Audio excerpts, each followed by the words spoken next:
सभी को नमस्ते।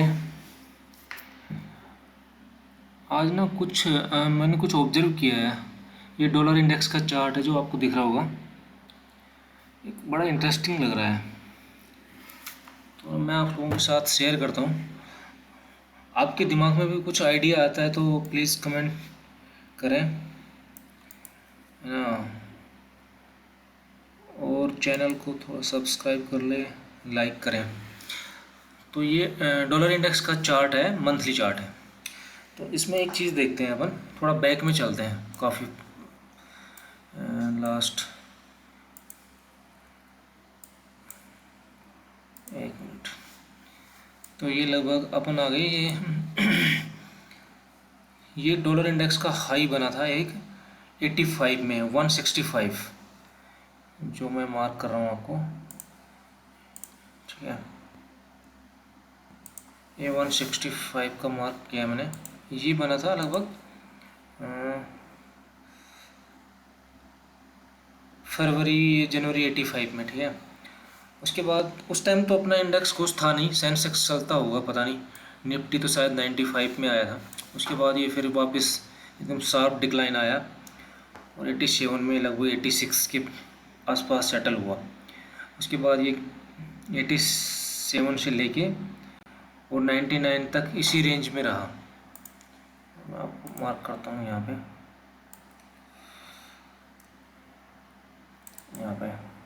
अब इस पीरियड का कुछ डाटा अपने मार्केट का कुछ अवेलेबल है नहीं, होगा शायद 92 का कुछ होगा, तो उस टाइम मार्केट कैसे चला था उसका नहीं है। उसके बाद का डाटा में देखते हैं अपन। उसके बाद फिर ये वही 120 के लगभग पास तक गया। फिर मार्क करता हूँ आपको, ये वाला हाई ये 120 तक था। उसके बाद फिर शार्प कोलैप्स हुआ और ये 70 के लगभग सेटल हुआ। ये दो लीमन ब्रदर वाला क्राइसिस हुआ था 2008 में। ये वाला ये लो बना था इसका लगभग 71 के आसपास। इसको मैं कलर चेंज करता हूँ।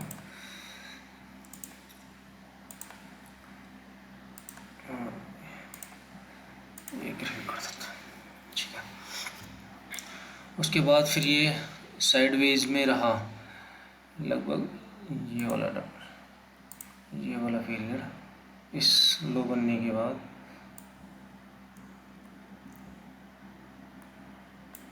इसका ब्रेकआउट लगभग 2014 में दिया और उसके बाद $80 के लगभग। चार्ट में थोड़ा छोटा कर रखा था, ठीक है। उसके बाद ये उसके बाद की पीरियड को तो आप जानते ही हो। और ये अभी रिसेंट हाई बनाया 113 114 का, ये वाला, है ना। तो अपन लगभग 299 से देखते हैं अपन। तो ये मतलब 20-25 साल का हाई 120 है इसका, 2001 में लगा था। उसके बाद शार्प इसमें डिक्लाइन आया। तो इसमें ना अपन एक इंडिकेटर लगाते हैं सुपर ट्रेंड का। और सुपर ट्रेंड जहाँ इसके फरवरी में 2002 में सेल मोड में आया, ठीक है। उसी कंपैरिजन उसी क्या बोलते हैं टाइम पीरियड में अपन निफ्टी का चार्ट लगाते हैं। ये निफ्टी का चार्ट है। अपन बात कर रहे हैं कब के, लगभग 2000 के।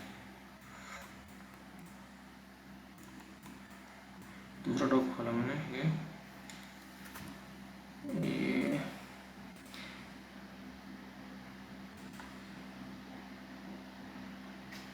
और ये मार्क लगभग इस टाइम की पीरियड की बात है।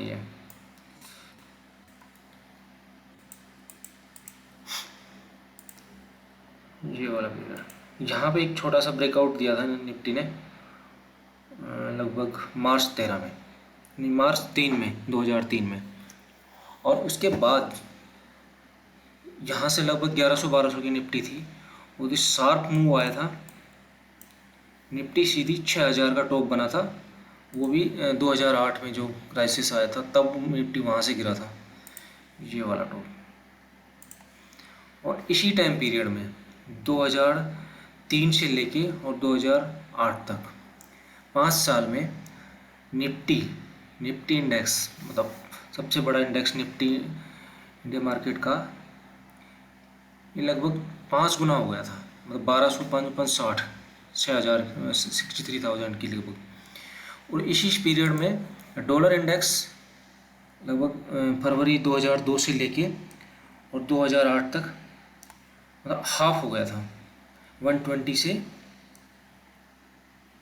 60%, 80-90% का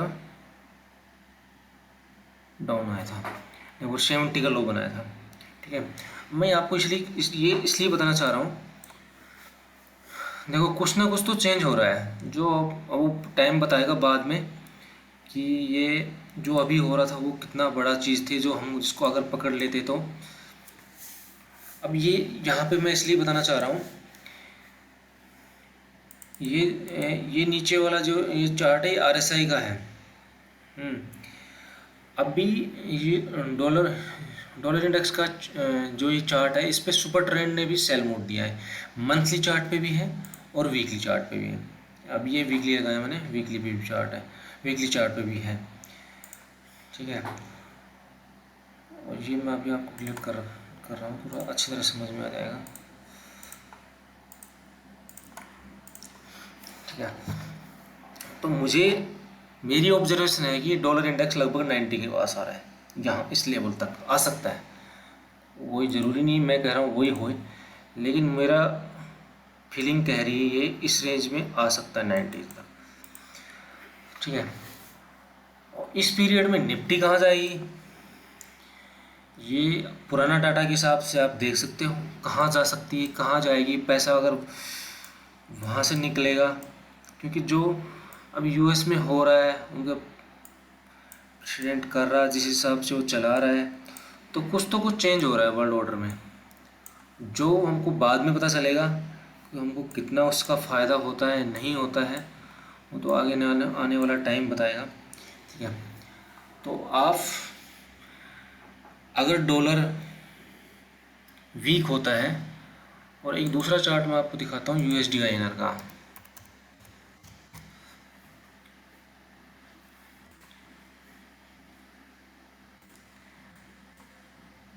ये मैंने आज एक्स पे भी पोस्ट किया था, इस पे भी अपन सुपर ट्रेंड लगाते हैं। अब इसमें एक चीज़ बहुत अच्छी ऑब्जर्वेशन करने वाली है, जो आपको मैं ध्यान देखना। जब भी मंथली चार्ट पे यूएसडीएन की आईएनआर की आरएसआई लगभग 80 के पास पहुंचती है, उसके बाद उसमें अच्छा शार्प डिक्लाइन आता है। मैं 2-3 पॉइंट आपको इंडिकेट करके दिखाता हूँ। ठीक है, और पुराना डाटा लेते हैं।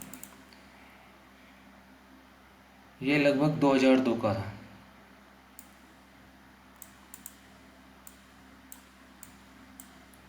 मैं इसको थोड़ा बड़ा कर देता हूँ, 1 मिनट।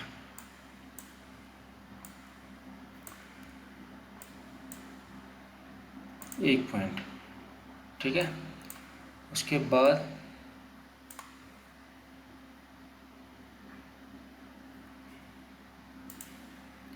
एक ये पॉइंट,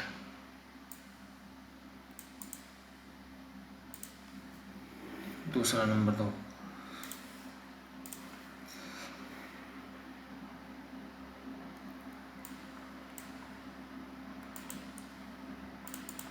तीन नंबर, और ये भी लगा लो थोड़ा सा, या ये लगा लो।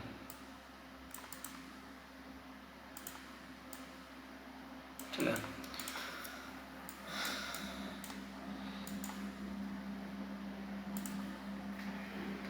तो अभी मैं आपको ये दिखाना चाह रहा हूँ, जब यूएसडीएनआर की मंथली चार्ट पे आरएसआई 80 या 80 के अबव जाती है, तो उसके बाद उसमें शार्प डिक्लाइन आता है। देखो यहाँ पे 2002 में लगभग 48 के यूएसडीएनआर का रेट था, उसके बाद शार्प डिक्लाइन आया। देखो यहाँ पे 43 से, फिर दोबारा ये पीरियड यहाँ पे आया 2009 में, उसके बाद फिर 50 से लगभग 42 तक आया, लगभग 20% का डिक्लाइन।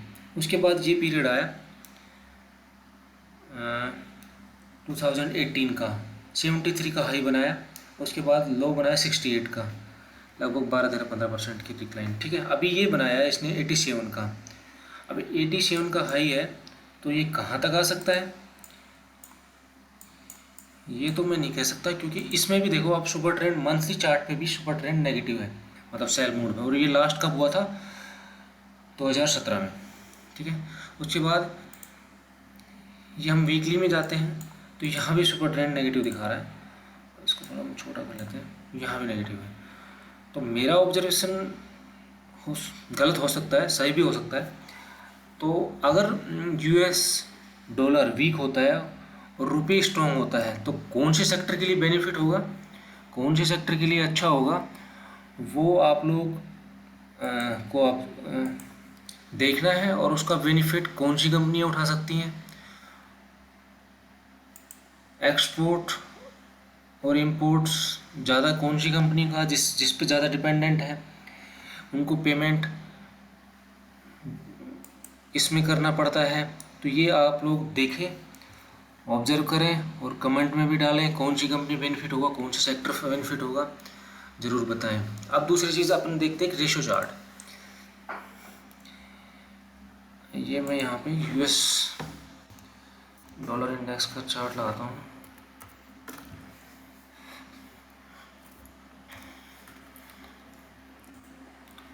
अरे यार,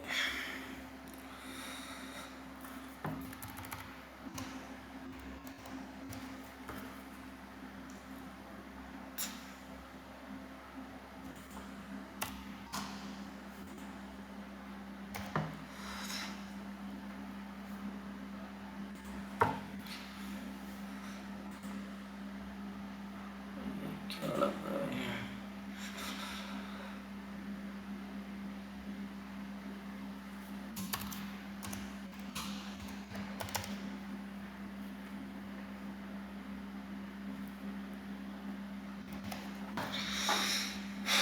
क्या यार, पानी क्या दिख रहा है, थोड़ा इसमें देख समझा रहा है।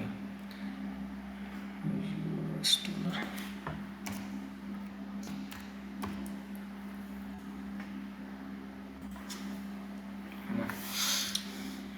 और एक चीज़ और मैं आपको दिखाता हूँ, यहाँ पे देखो ये ब्रेक डाउन है, यहाँ पे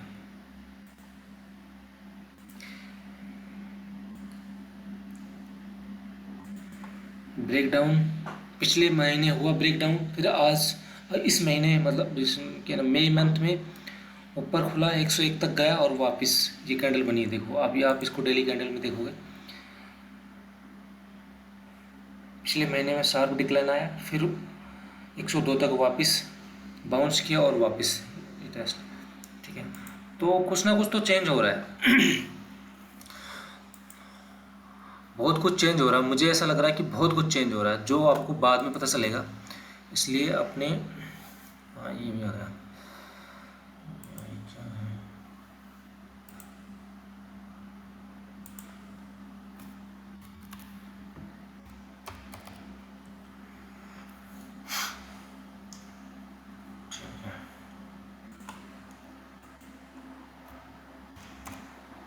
तो देखो निफ्टी में तो अपन करते नहीं है, आप मिड कैप कंपनी है स्मॉल कैप कंपनी है वो देख सकते हैं। ठीक है, और कौन सी कंपनी इसका बेनिफिट उठा सकती हैं, कौन सी नहीं उठा सकती हैं, तो आप कमेंट्स में सेक्शन में बताएं, और आपका इस बारे में क्या व्यू है वो बताएं। Thank you.